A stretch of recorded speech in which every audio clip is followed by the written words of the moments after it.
En vérité, tu n'as pas besoin de la main d'un homme. Comme cet homme a dit à Jésus, je n'ai personne pour me jeter dans la piscine de Bethesda. Car lorsque je veux me jeter, quelqu'un d'autre est déjà passé. Bien aimé, c'est vrai, je te comprends. Il y a des gens qui ont été bénis, des gens avec qui tu as commencé, qui ont été bénis, des gens avec qui tu as grandi. Aujourd'hui, quand tu les regardes, ils vivent dans rêve.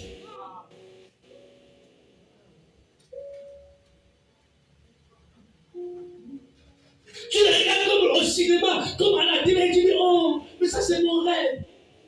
Je vais vouloir être aussi véhiculé, je vais vouloir de ma vie aussi être dans une belle maison. Aller aussi à Dubaï, aux États-Unis. Oh, il est en train de vivre mon rêve. Oui, il y avait qui se jetaient dans la piscine de Bethesda. Et ils étaient guéris. Alléluia. Mais la particularité avec les personnes qui étaient guéries, c'est qu'ils n'étaient pas guéris naturellement. Ils étaient mouillés, trempés d'eau. Donc, pour savoir que quelqu'un était guéri, il fallait seulement voir qu'il était mouillé. Bien aimé dans le Seigneur, tu ne sais pas, mais il y a des gens qui ont trempé dans beaucoup de choses pour réussir. Tu ne sais pas, mais il y a des gens qui ont fait beaucoup de micmacs pour réussir. Tu ne sais pas, mais il y a des gens qui ont vendu leur âme pour réussir. Tu ne sais pas, mais il y a des gens qui ont fait des choses inimaginables pour arriver quelque part. Et toi, tu ne dois pas les regarder avec envie. Toi, tu ne dois pas les regarder en te disant, oh, au moins eux, au moins lui, au moins elle. Non, non, non, non, je te l'interdis. Dieu a un plan pour chacun d'entre nous. Amen. L'Éternel a un plan pour chacun d'entre nous. Si les autres ont été mouillés, moi mon miracle ne sera pas un miracle mouillé. Moi il me dira simplement, prends ton lit, lève-toi et marche. Je ne laisserai pas prendre mon lit à me lever et à marcher.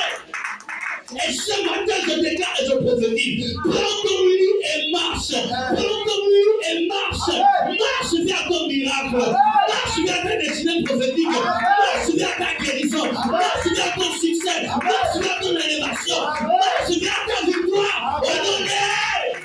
Amen.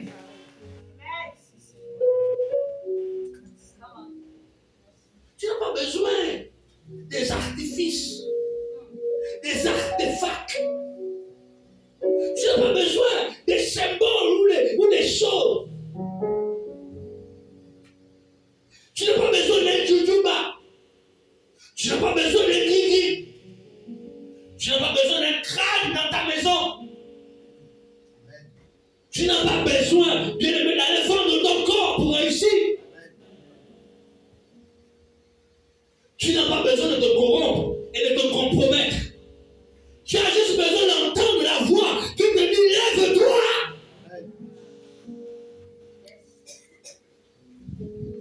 Mais lorsque ce dernier s'est levé, parce qu'il n'a pas été guéri selon la norme, en fait le problème des juifs et des pharisiens, c'était parce qu'ils n'avaient pas respecté la norme.